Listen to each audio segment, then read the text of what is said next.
Alright guys, today we are going to be presenting Module 1 of our Water Rescue program. This will include our awareness and operations programs. Operations will follow up on this with additional modules, but there's also going to be a Module 2 for awareness that includes the medical considerations and then the water terminology.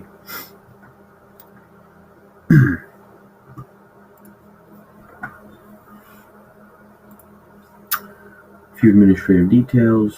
This is where we're going to talk about ourselves, give our history, and I like talking about the types of calls my local is called to. So we'll differentiate my local, which is a traditional, mostly flood response type of local, to, my team's style of responses. Prerequisites for this, because this first module will be for both awareness and ops, we're going to qualify this to say, hey, it's operations and technician. So my goal would be this first portion, and module 2 will be presented to this, the awareness level people just the same. They can stop there and they're going to get a cert. Everybody else that continues will get their ops cert. And obviously from an administrative standpoint, like Don could manage that and say, how many admin certs am I including for somebody who's already there. Dates, times, locations. At this point, I'm going to, reference our IAP that we've supplied to them. Look at it often. Make sure that you touch on your traditional classroom policies. If we're still in a state that has masking, address that. And we're all adults here. So just go to your traditional education style for this first presented portion. We're going to review and sign our assumption of risk, emergency contact. The waiver is much more generalized. That assumption of risk is focused on the water rescue portion. So if you want to read through that and then talk through the other two, that's fine. One of the big things I do here is I say, if there's anybody who forgot their reading glasses and needs assistance working through this, let me know and we'll talk about it. For some of those people who,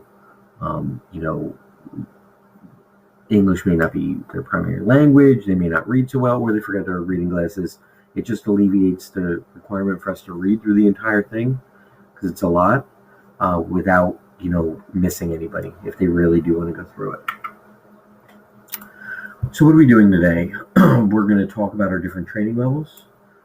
So we're going to talk about the difference between how our team trains and what level, and then our, professional accreditation, how we determine what additional resources, how to use our knowledge and experience. What do we have that can help us pre-plan these situations? And going into that, how does that pre-plan affect our scene size up? And, what does that incident look like as it unfolds? What is an incident action plan? How do we use it? When do we use it? And all the subdisciplines and the requirement for how much we know. How they overlap and the importance of understanding them. How do we perform our size up? What does it look like? What do those support positions look like? What does the ISO do? Who here has an ISO in their department? At this point, I'll ask if anybody has adopted an actual ISO position, or if we're looking at a more generalized ISO that still does that, HSO and ISO role, and encourage getting that additional training. What's the scope? How big is this going to get? And how do we scale up? How do we interview witnesses? How do we identify search parameters? And how do we identify the hazards? All those specific hazards for the subdisciplines, operational support positions, that role, the role of an operation safety officer versus an overall safety officer, basic PPE and awareness level functions they can help at. What are the dangers of helicopters? Considerations for setting up a LZ, hazards of watercraft, um, ground-to-air communication models, and then maintaining stability while boarding. And it's like the last little portion. So why do we need to have an understanding of all types of water rescues? Right? Just going to our call can be completely different. So in this particular instance, we're looking at a picture. It's a vehicle off a roadway, a traditional auto extrication dispatch turns into a technical rescue incident because of a low angle, which turns into an ice and surface water incident depending on how far we need to take our personnel. We've got watercraft here unpowered at this time, but easily could be introducing all that. So we need to have an understanding of all of these different hazards as it goes through. How do we distinguish that 1006 and 1670 level of operation, and how do we use that to build our SOPs, or what we're going to get into big? So let's talk first about 1670 and 1006. Every 3-5 years, they update these standards, and in rescue, we're going to be looking at 1670 and the 1006 model. 1670, Standard on Operations and Training for Technical Search and Rescue Incidents, is the team level. So 1670 says a team shall do this when we're operating at awareness ops and tech. 1006 says an individual person proficient at the operations level shall be able to do X. And you may be familiar with this from your training in that, you would take a 1670 level class where we're teaching the skill sets, but you did not have an individual proficiency at the end, that individual measurement at the end. The big issue between 1670 and 1006 for the longest time is 1006 would identify levels as 1 and 2. So if I have my surface water technician, 1 and 2, those did not marry up with the JPR requirements for 1670, which defined levels of objectives at awareness ops and technician. So starting in 2017 with water rescue, our water rescue chapters, we found that 1670 now aligns with 1006. So when we're looking at this, we can look at the JPRs for Swiftwater, all right, and we can say an operations level person shall be able to perform a non-entry rescue in the Swiftwater and flooding environment, giving an incident scenario, PPE, and Swiftwater rescue toolkit, so the rescue is completed and adopted. You need to know your capabilities, your PPE, all that stuff, right? You need to have the identifiable skills. Those are what we call those job performance requirements. Now,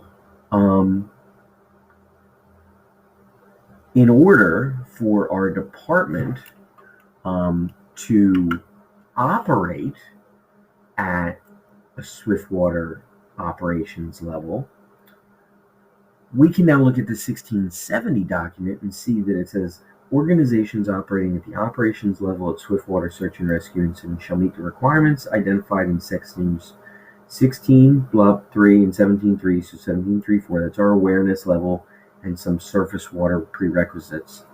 But instead of listing the individual tasks we needed to do, now it just says any member of the organization who could be expected to perform at the operations level shall be able to meet the job performance requirements for operations level Swiftwater rescue as defined in NFPA 1006.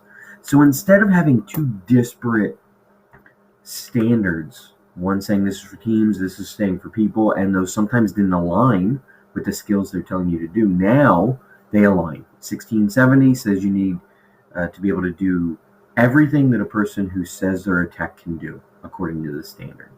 So that's the difference. What is awareness? If we have to ask. I am aware of that incident. I'm aware of how that incident can escalate and the tools that are needed to facilitate rescues at different levels of that incident, operations and technician, and I'm aware of how dangerous it is. Operations and technician is where we're going to affect the rescue. Awareness is an awareness level. So for that matter, anybody who is in a position where they're going to go to the hot zone, where they could slip, trip, fall into that water, they should be operations or tech. So, and anybody else whose awareness should not get any closer to that warm zone.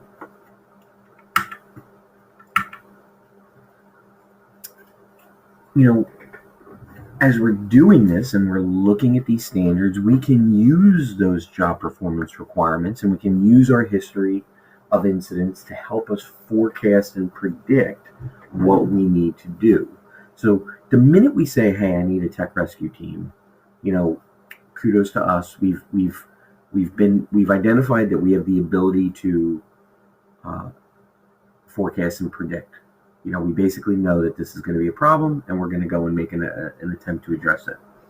But as we build our team and we look at these JPRs and we can look at our previous incidents, we can start formulating the type of incidents we need to respond to, and it can help us identify what resources may be needed. It helps us all get a start at that. As we're doing that and we look at those previous incidents and we're building out this program, we can start to say, every time we had an incident, for the commendations hanging on the wall, where were they? Where did we find the victim? Were they where they were expected? Did he get washed away? Were there other hazards present? Did we have to call for additional resources? And we can start building out that model of response. Does everybody understand that? That's the first step of building this. Now, the first consideration, so, we've identified we're going to make a team. We're going to start looking at our previous incidents, and we're going to get more into that. And you're going to start formulating what these SOGs are going to look like as we go through. But what is going to be the basis for any incident we do? We need to follow the incident command structure. And so everybody here should have NIM 700. Many of you have 800, 100, 200, or even 300. But NIMS is a standardized approach to incident control. So, we know back in the 60s and 70s, and CAL FIRE was building out these programs for incident management in California for the wildland aspect, and CAL FIRE adopts that universally, and then DHS and FEMA adopt it nationally as a model. It wasn't because they just wanted us to do it. It was because they saw that it worked. It allowed us to take a small incident that we would, throw 5 smoke jumpers into something that could scale up into a 6,000 firefighter incident. So our ability to add to and remove command structure as the incident progressed is the value of this incident management structure. So it makes it more manageable. Delegating each command position. So the transfer of command, the reinforcement that everybody only has one boss. So if I only have one supervisor, I'm never going to get conflicting information. Additionally, when we're looking at this, I'm only ever going to supervise between 3 and 7 people, with the ideal being 5, right? So any greater than that, we're basically, we're unable to manage them. So if there's more than that, we need to span them off into a different reportable section. So when we're looking at this, we have up top, our command staff, those public information officers, safety officers, liaison officers. Imagine a liaison officer could be, if we've had some kind of incident with a train derailment in the water and we have teams going to effect a rescue, but we also have, because we've set up command and we've got leaking fuel, the DEP's all calling nonstop. They want to get an update on some of the mitigation efforts also being tasked for the leak. All right, well, IC doesn't need to manage that. The liaison officer are going to deal with those correspondence and then get back to us. That public information officer, anytime there's an incident, people want updates. The family wants updates. And if IC is managing those individual interactions, they're no longer managing the incident. So up top, we have our incident commander and then the assistants, in that command staff. That staff is working together. And that could be a single resource or a unified command, multiple people working together. And then we have our general staff. So this is going to be all of our staff down in each individual section or branch. So as we're looking at this, traditional command structure in IC, PIO, Liaison Officer, Safety Officer, and for a fire incident, we could be having, operations. We hear that a lot. Branches, sectors, divisions, right? So in a traditional house fire, you've got operations, and you probably have just an interior officer. If you even have operations, that interior officer is coordinating those individual actions. Well, if interior maybe spans 3 floors and we have individual staff underneath there, or 2 crews even, we no longer have that ability to manage individually. So we may have a Division 1, that first floor supervisor who's managing the resources there, Division 2. So all of that goes together. With respect to our water rescue incidents, and we're looking at how these scale, small incident, if we do this well and we practice it, we're going to have an incident commander with an overall incident safety officer. We may have a rescue group, a backup group, and an ambulance. And ideally we're going to have 2 ambulances. So I'm going to fix that at the end. Let me just make a note here. Slide 17, 2 ambulances. 1 for them, 1 for us. All right, so this is a small incident. It doesn't need to be a big deal. And if we train, it doesn't, need to eat up all of the resources. Now, this could be a single, car in a flooded roadway, or a car in a culvert, or a detention pond with not much risk, but, it's going to give us insight into it. However, when we look at this for a larger incident, and what does the larger incident begin to look like? Now we've got command staff. We have an overall incident safety officer and an accountability officer, somebody who's helping maintain accountability to report to the safety officer. We have, starting at the right, an EMS branch supervisor. So this chief, is managing the individual entities for rehab, triage, and transport. Now, when we're looking at this, you may actually have a rehab officer who's going to report to the EMS branch. Because if you had 2 ambulances in each one of those little sections, that's now 6 people at least, which is too much for an EMS branch supervisor to manage. So you may have a transport officer, triage officer, rehab officer, an EMS branch with individual units underneath. Now, a law enforcement branch can be a traffic officer, a security officer, so they may assign somebody, traffic for the flooded region to maintain those road closures, whereas we may also have a security or a force protection branch, security for the property or force protection for us. And then looking at the operations section, the people who are going to go and effect the rescue. We have assistants in his staff that may include air operations and staging, who are reporting directly as assistants for some of those individual sections. And we're going to have a water rescue group. Now, this could be a single supervisor who is going to be in charge of the rescue division. All right, so the rescue group supervisor is going to individually assign trucks to go be rescue and backup teams. Right, so the truck supervisors already have span of control. The lieutenant or captain riding in that front seat is going to manage their units, and the water rescue group supervisor is going to manage them. If we started seeing greater incidents, that water rescue division supervisor may have create individual division chiefs for maybe regions of the city. So I'm going to give you 4 engines, or I'm going to give you a strike team to go affect that. We've got a dive group, in this instance. I've also got a strike team commander who's in managing this individual strike team, and we may be able to move them around. Remember, strike team, we could, refer to as a number of units of the same type and capability, whereas a task force is a number of differing units that together form a cohesive capability, an engine, truck, rescue as a full task force, or we may think of this as a rescue and a truck as a attack and backup assignment, or a task force of 4 boats that would be in a primary and a backup for 2 incidents. When we're looking at that structure as we're moving through, we need to develop an incident action plan in order to respond to this incident. Like, what is the problem? What are the resources I'm going to need to affect it? And what are the steps I'm going to mitigate any risk? So as we're building this, for smaller scale, you do this every day. You pull up on scene and you mentally do that.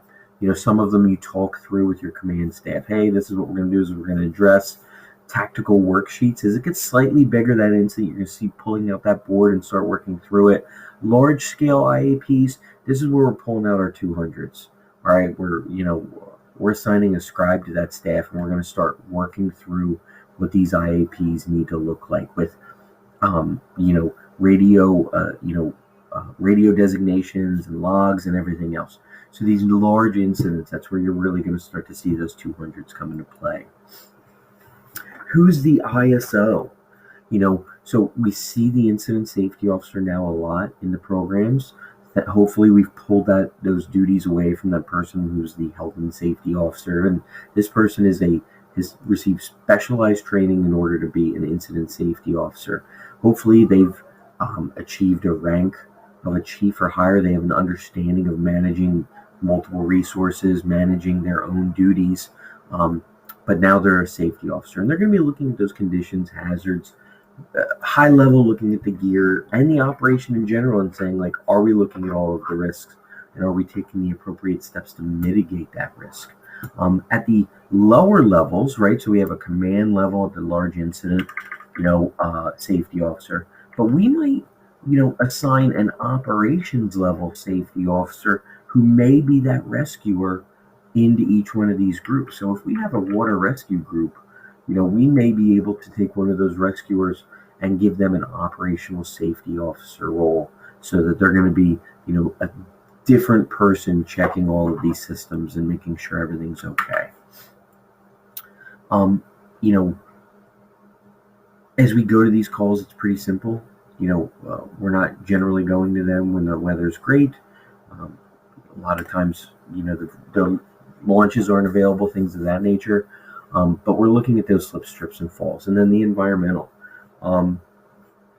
The more technical types of dangers, culverts, strainers, and sweepers that are formed by bridges or fences, they're going to have additional rules that we're going to use to work around those, in addition to the chemical or biological related to some of the things coming. So the hazards change depending on that type of incident. So if you're looking at a recreational, somebody's kayak overturned and they're hanging on the side, your surface water rescue PPE may be, some goggles, a snorkel, and some swim fins as an adjunct to go out and help them, maybe a barrier separation device. Whereas a technical rescue response for a swift water incident, we're looking at dry suits to maintain that level of keeping the water off of our skin, helmets, PFDs, so all of these things. The big thing is wearing that proper PPE. When we're looking at our response, we're going to talk about this a little bit later, but that isolation of the area can be one of the biggest things that we can do to try to mitigate some of that risk. So when we're looking at this, using some of those law enforcement partners to set up barriers, trying to minimize the walk-ups, those are all going to be invaluable for us to. So let me just open. I want to save that. Let me see if we can open that up.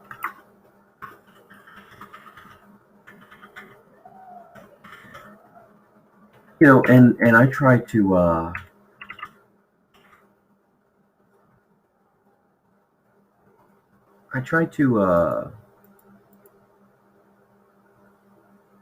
have most of these queued up so that we can see them. They're going to be in my background. But what we're going to do is we're going to show a video here.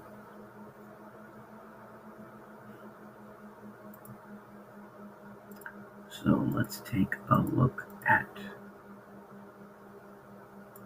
this.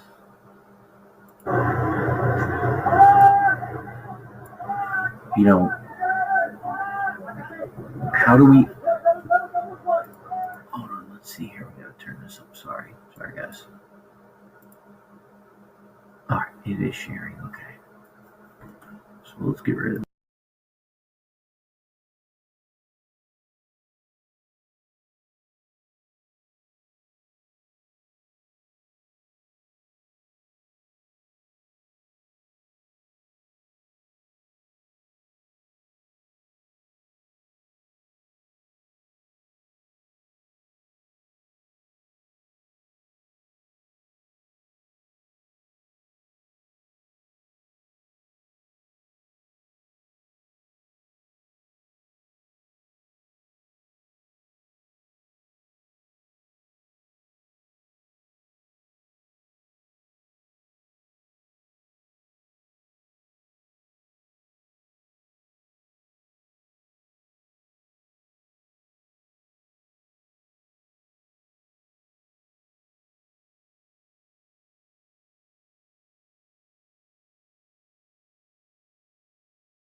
Use those apparatus or engage our law enforcement partners. That's their job. They're good at it. Let's let them do that. If we're going to the calls, we need to have an understanding of the differences between them, some of the hazards, so that we have an understanding. Again, we need to be aware so that we can see how this is going to escalate into the next level of response. So, watercraft rescue, surface, swift, flood, ice, surf, dive, all subdisciplines. And when we look at the chapters in 1006 and 1670 NFPA, you can see those and how they're defined. You can grab the Jones and Bartlett Water Rescue book, and we're going to have chapters for every one of these if they want to gain further info before they take training. The big thing, every discipline's got its own challenges, specific PPE, super big hazard difference between each one, so we need to be mindful. So, watercraft rescue, how far do I have to go? If I'm pulling up to a 2-mile wide lake, and the person is in an overturned boat in the middle, I'm not going to swim out to get them. It's unreasonable. So I'm going to have to engage, a watercraft to go do that. So that's going to be probably one of the biggest considerations. Also, is it appropriate for those waters? So over here we see, a flat bottom style boat, like a connector style boat. That's a flat bottom. It does not have a pronounced keel. It's not going to be great for handling and moving water. So is it the appropriate type of watercraft for that incident? But our speed is going to be greatly increased. So is the motor paired correctly? Is the person capacity and weight capacity appropriate? Is the motor design, is the boat design appropriate for that type of water? Is all going to be factored into, is the boat appropriate for this type of response? And when we get on scene, we now need to have those go rescue technical level skills to go engage the victim while our peers help pull them in. Remember, I go in and I go to put hands on the person to help them, and they panic, they push me under. So if I haven't taken specific training in how to engage them or manage spinal cord injuries, that's going to really predicate my ability to go effect a rescue with watercraft.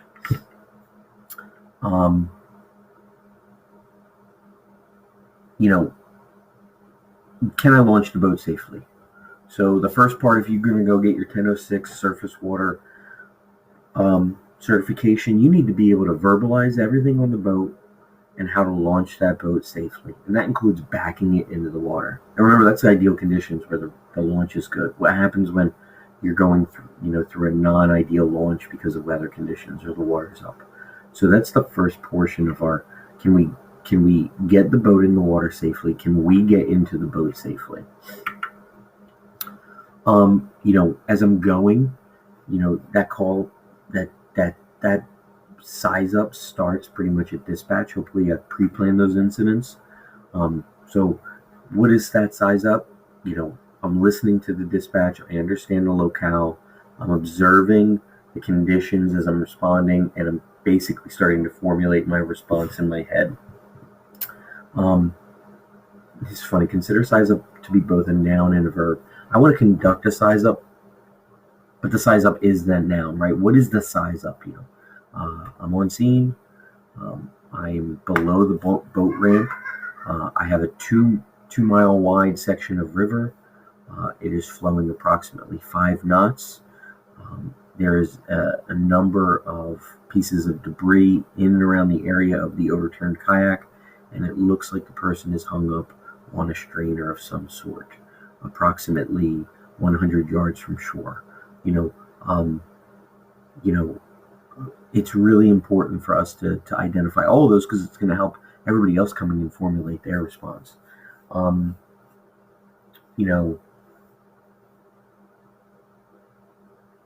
It's just important to do all the time because remember, when we go to transfer that command, as this goes up and that person's coming in, maybe I pulled up, the incident sounded one way, but it escalated. That you determine at that point, maybe I got on scene, I've got a single family split, I've got fire throughout the ground floor, and you may be normally assuming command if that is your role, but if you identify that we have an obvious entrapment hazard, jumpers, you may now say, I'm going to go in service with rescue. The next unit has command. So that size up is going to start help formulating that next person in who's going to take that command.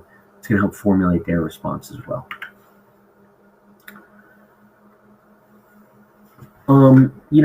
If we're going out and we're going to effect a rescue with a watercraft, go take a course.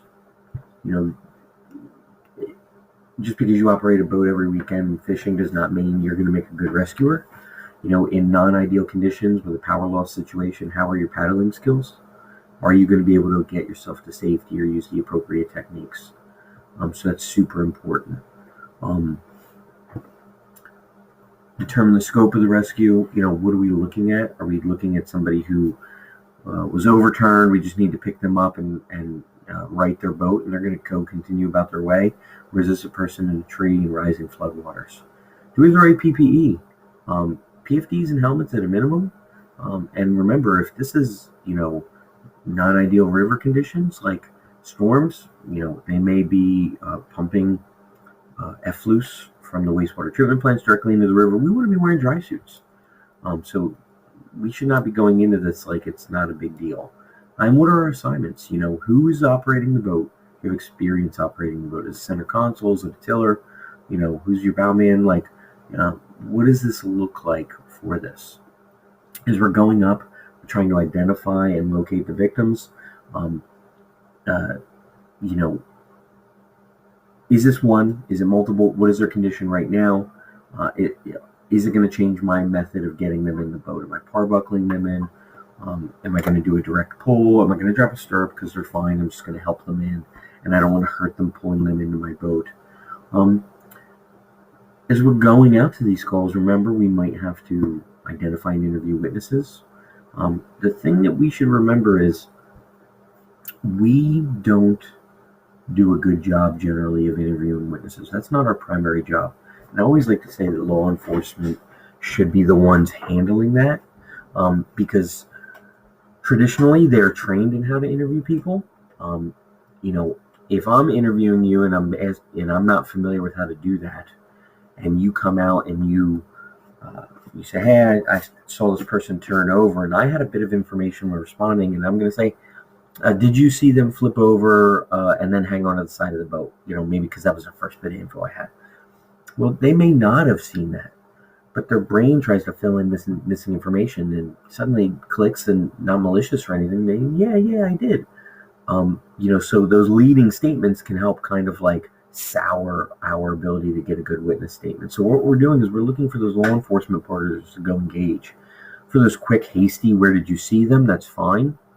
But if we're talking about more extended information, we should certainly rely on them. Additionally, when we're trying to get that witness information.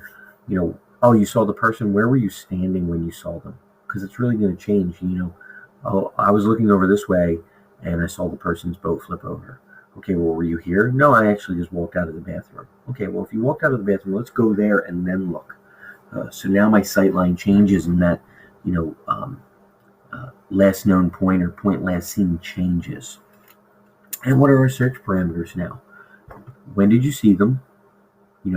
Uh, Point last seen.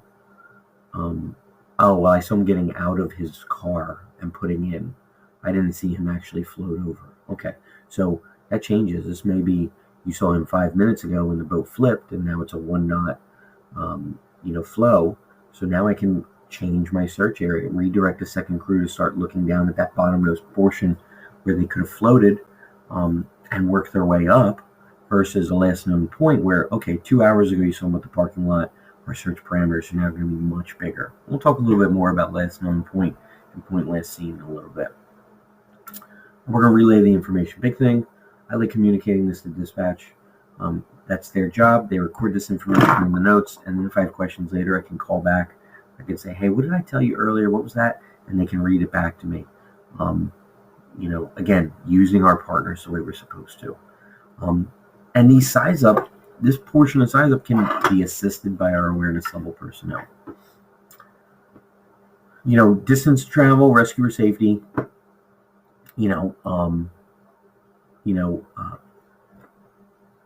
If it means putting a boat in versus putting a rescuer in, a boat is safer.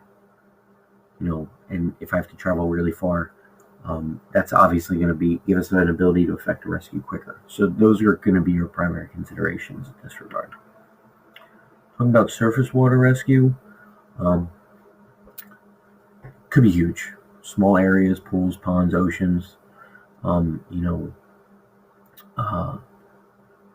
It's the open water portion that is going to define this. The difference between surface and swift, it was 1 knot. So if the water's traveling greater than 1 knot, we're going to consider it swift, but everything under that is surface. But generally, we're talking about, those open waters is going to be what that looks like.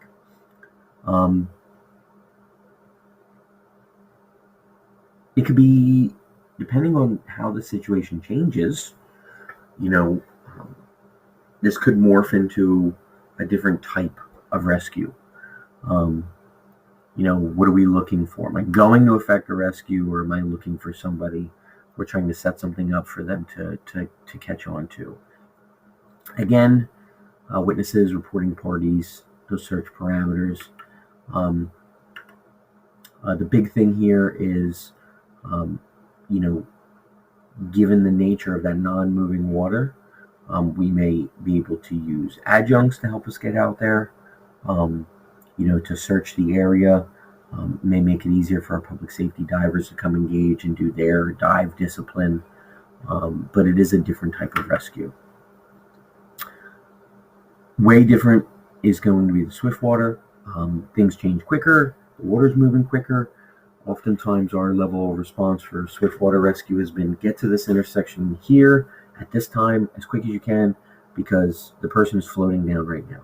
So the big challenge with swift water rescue is, how do I go through my rescue sequence steps? Self, reach, row, throw, we'll obviously present the rescue sequence correctly. Self, reach, throw, row, go, helicopter. So that officer is making those determinations in how to approach that rescue sequence in seconds oftentimes. Is the water coming up, or is it going down? If they're on top of the roof of their car and the water is going down in 5 minutes, well, we're going to leave you there, because why introduce risk? Are they in the water now? Do they have a PFD? How fast is it moving? Very different factors. One of the things that we may do, we may be sitting far downstream in order to get this person. We obviously are not going to do anything without adequate backup. So even before I go in and throw a throw bag to try to get that person, I need backup downstream so that I can be saved if we fall in. Gather information using various techniques, the current weather. What's the scope? Are we talking shallow creeks? Is it big flood conditions that cause it to widen? Do we know where the victims are? Are they in trees? Have we found them? All of these things are important. And I want to show you a video.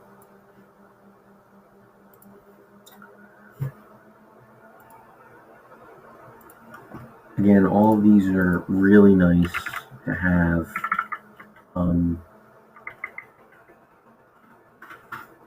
queued up. So I want to switch to me.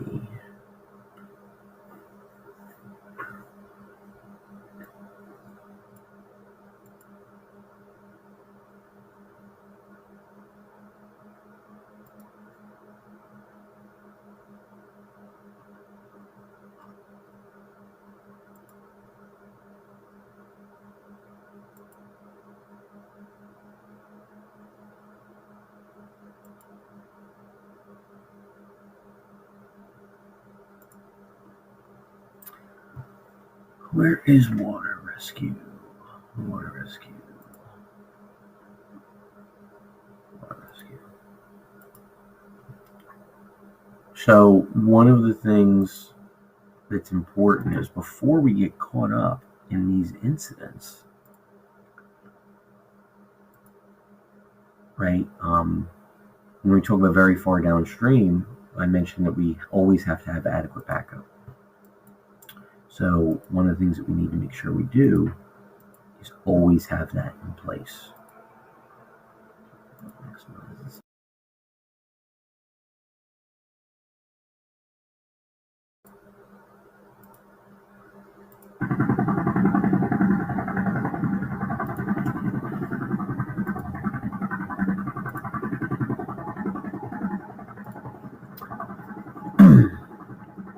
So this guy went in to effect a rescue, and what do we have downstream before we ever engage?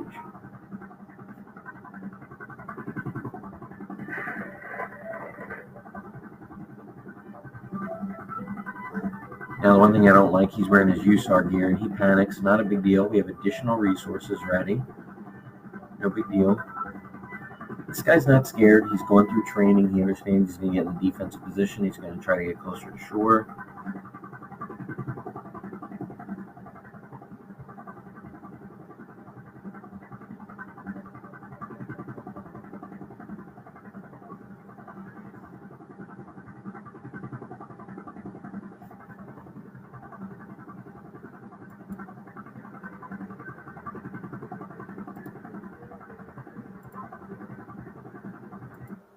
Awesome.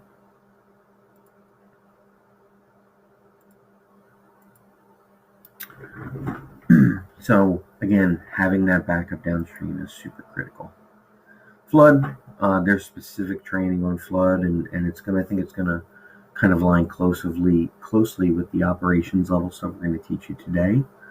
Probably the largest subdiscipline.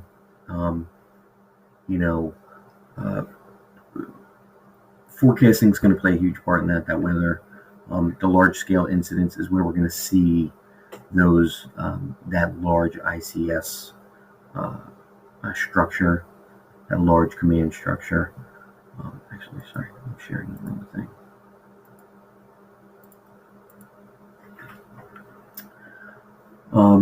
Changing climate plays an effect. Areas that aren't seeing it are seeing it more. Bigger areas, bigger types of response. But this is where you're going to see those big structures. Set up ICS quick. Search parameters are going to be good. Dispatches when it's going to start. Did people leave when they were told to leave? Are they not wanting to leave? A lot of it is calls. Hey, how many people called and were freaking out. Engage your technical teams early.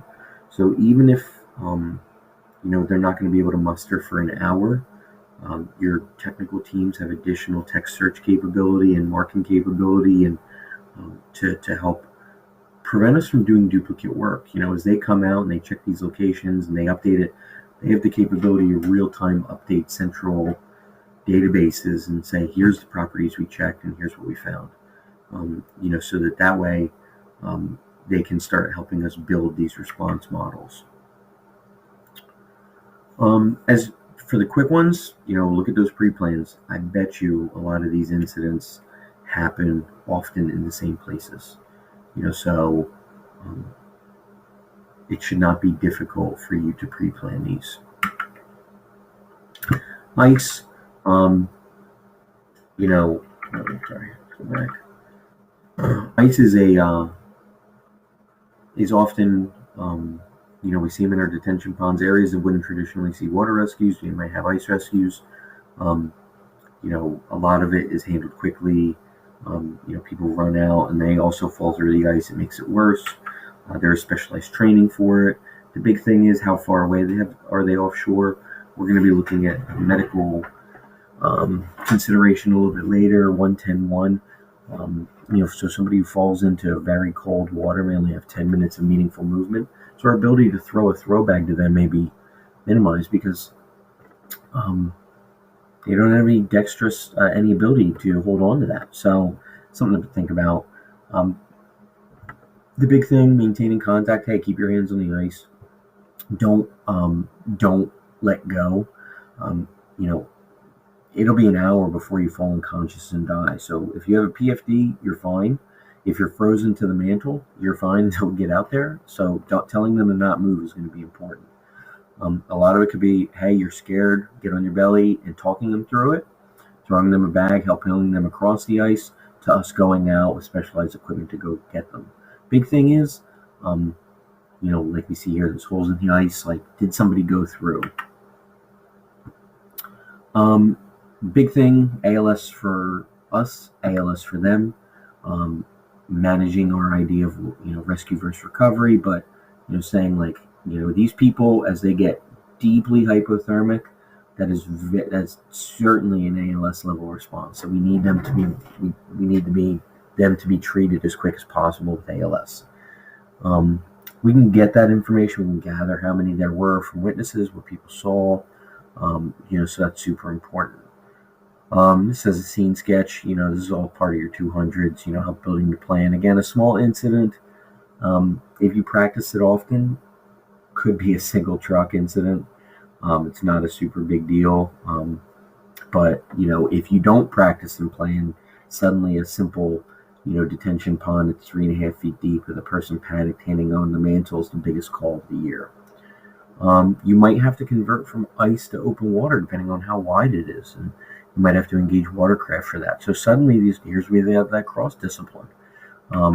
There is different PPE for ice, and it's important for us to remember that we do not ever engage in swift water with ice rescue immersion suits or something of that nature. So they're not meant for moving water. So that specialized PPE is very specific. Yeah, surf rescue, there's specialized training for that. Rip currents, things of that nature. We're not going to talk on the operations level of that. Just understand that is a specialized type of training that requires specialized knowledge. Here's those dive rescue point, last seen, last known point. This is where they're pulling it in, getting into your original orientation, so that we can kind of have a really good area for where that search is. Mark it with buoys once it's done. Big thing, public safety divers are specialized training.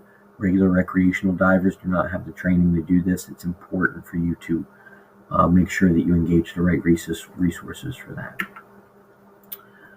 As we're going, and we're going to affect these roles, not everybody's going to be operations or tech. Some people will not do that. So how do we support this operation? So that logistics and support is super important. If we develop SOPs using 1670 as a model for the types of responses, and by extension 1006 type of responses that we feel like we can cover, we can build those SOPs or SOGs. And I'm actually going to change that.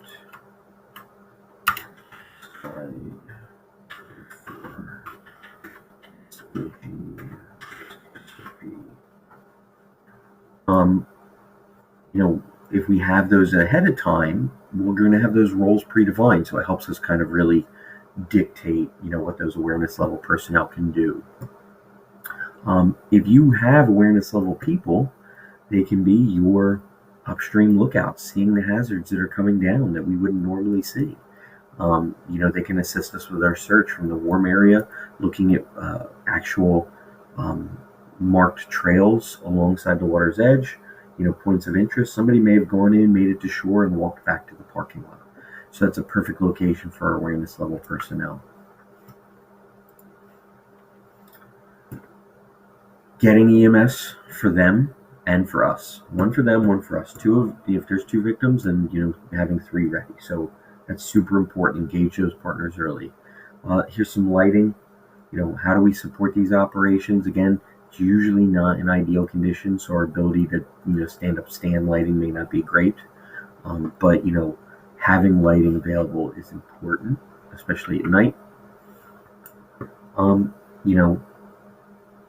In this case, what does this look like for these people? We may see that in our dry suit and a regular swiftwater rescue helmet as being not a big deal, but for somebody in a public safety diver role in a limited visibility, they're bulky. Again, they're designed to be buoyant and manageable underwater, not on the surface. So setting up that scene so this person can get in and out safely is just as important. Also, detailing all of that information, witness information, sketch pages. Start getting practice doing 1 or 200s. Rehab, looking at that structure, that EMS branch, having a rehab, triage, transport, engaging your partners early, getting a supervisor from EMS there to run that branch is going to be just as important. Whether we're going up to effect a rescue in the winter time and we maybe have our duty uniform, and it turns into a recovery. We're going to be there an extended amount of time, and we're no longer going to be able to, reasonably effect a rescue. Maybe now it's time to pull our people out, rehab them, and convert them into, dry suits with more layering underneath the proper layering. Again, the thing you throw on in the back of the truck responding to a rescue is not going to be the thing that you're going to throw on to go and conduct an in-water, 3-foot deep probing search for 3 hours. Again, accountability, having your SOPs, SOGs in place for, we're going to say slide 47, SOG is also important. And then reporting your progress to dispatch, again, keeps those other people listening. Your mutual aid companies may be structuring their response, knowing that you're at different stages. Let's talk a little bit about hazards. High level, we'll get into them more, but high level, what are the dangers? So if we're looking at watercraft rescue discipline hazards, again, everything else electrical that could be in swiftwater can affect the watercraft rescue too. Fences, those sweepers could be a puncture issue. Boarding and exiting the craft, slippery. Differential pressure, what they're talking about is, the change in pressure as the water was coming out of that storm drain to suddenly going in that storm drain may, pin us, the boat, or our individual persons. And then surf and ice. Entanglements, chemical issues, all going to be super risky for surface rescue. The other big thing is getting hands-on with those people who are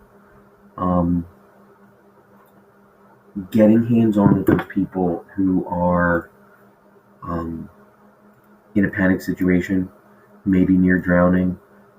There's special tactics that we need to have an understanding of. We can't beat water. There's strainers, sweepers, undercuts and sieves that are all risky for us in the swiftwater environment. We need to have an understanding of those. Flood could have the same things. So it could be caused by swiftwater, but those conditions that occur on a river could occur on a street. But instead of being a branch, it could be a fence. But now we have the additional hazard of electrical or chemical. If they've gone through, they might be out of sight. You might not find them. Obviously, if we were talking about ice flows or moving water, that is an incredibly risky hazard. People have died in training for fire departments going into moving water with ice. So it is a super risky area. If we're responding and we're awareness level, the goal here is to understand when we need to kick it up to the next level. And one of those would be animal rescue. That is specialized training on how to deal with that, things that we don't understand, pressure points, and our ideas of crush and compartment can be affected by them as well. So engage them early and have those additional resources come help you. Surf, yeah, we get it.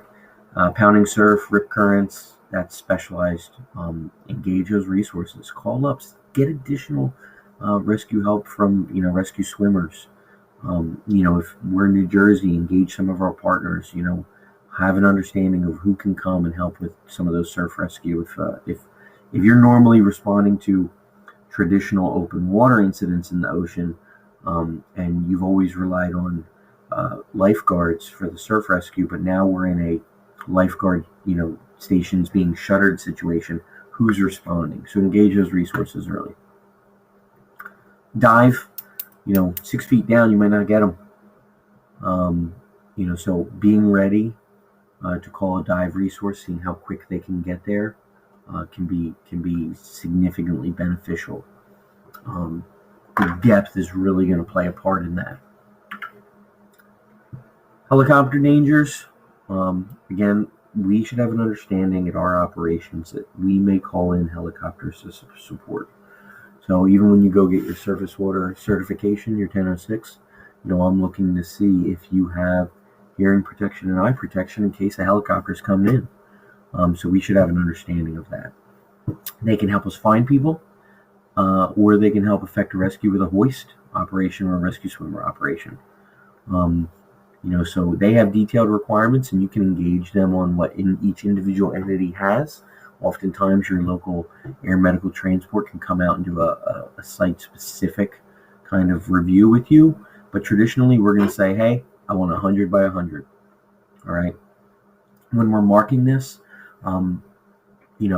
we are not, once they find us, we're generally turning off our flashing red lights. We have to use a common radio channel. So what we do is, we'll call dispatch. We'll say, hey, give me a helicopter.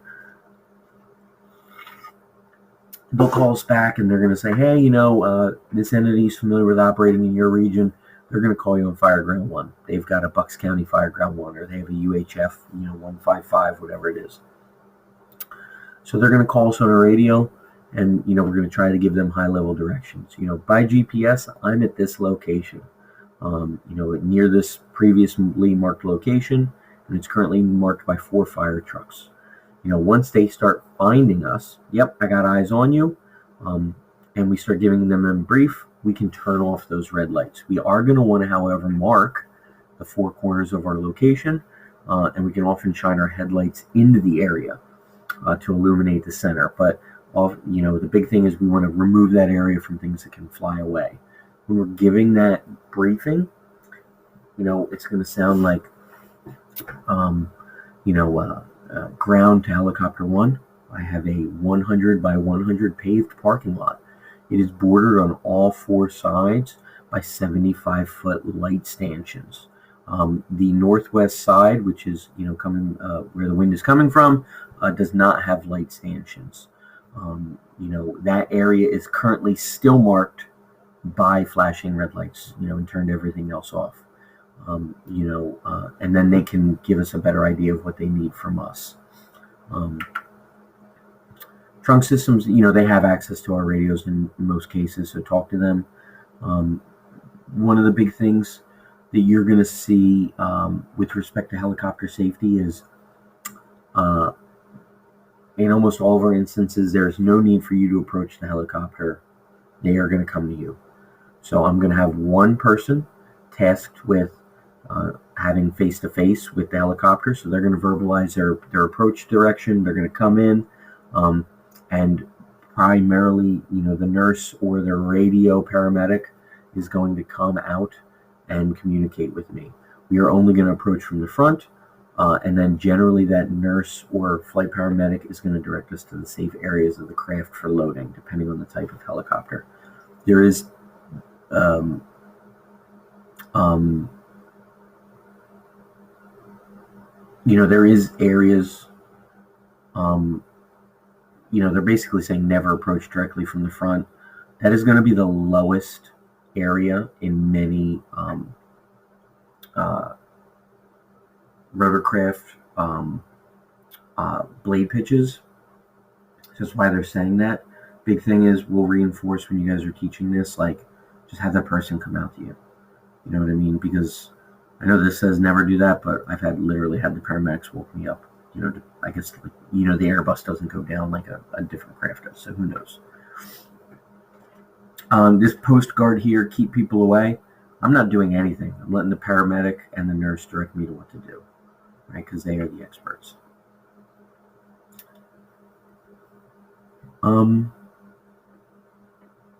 This PPE section, I think I'm going to move this to module 3 anyway, because it's only 2 slides. So in summary, for this module, we get the 1670s teams, 1006's people, and now 1670 says if you want to be awareness, you should know how to do everything an awareness level 1006 can do.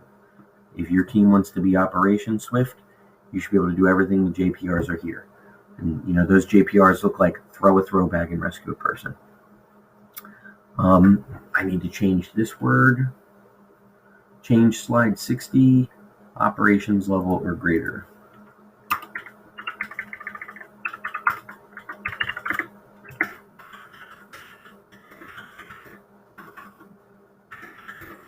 The notion that operations doesn't include throw bags. No, when you're throwing throw bags, you need PPE. So we're going to change that section.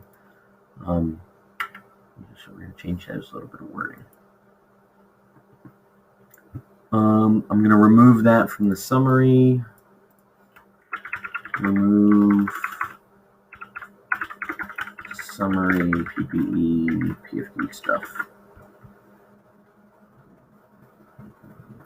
Of course, we're going to say we've talked about PFDs, but we're not going to talk about the types in this summary section. We're going to do that in a later one. 1006 breaks, yep. Information gathering, yep. That point last seen, last known point. Watercraft Rescue unique, yep, we get it, because it goes across all of the disciplines. Current weather is huge in Swiftwater because, again, if the water's going down, a lot of times they can walk out in a couple minutes. Flood's going to be huge because of all of the different areas it can touch. Ice rescues are dramatic. Surface super small for us, but it can easily kill us if we're in that area. Big thing we want to reinforce to our students, get that training if they need it. Dive rescues, a specialized training. Engage public safety divers, have them come out and explain their capabilities to you, right? And so that then you can start developing your SOGs and maybe starting them early. It's another big thing for us. We're going to change that to SOG.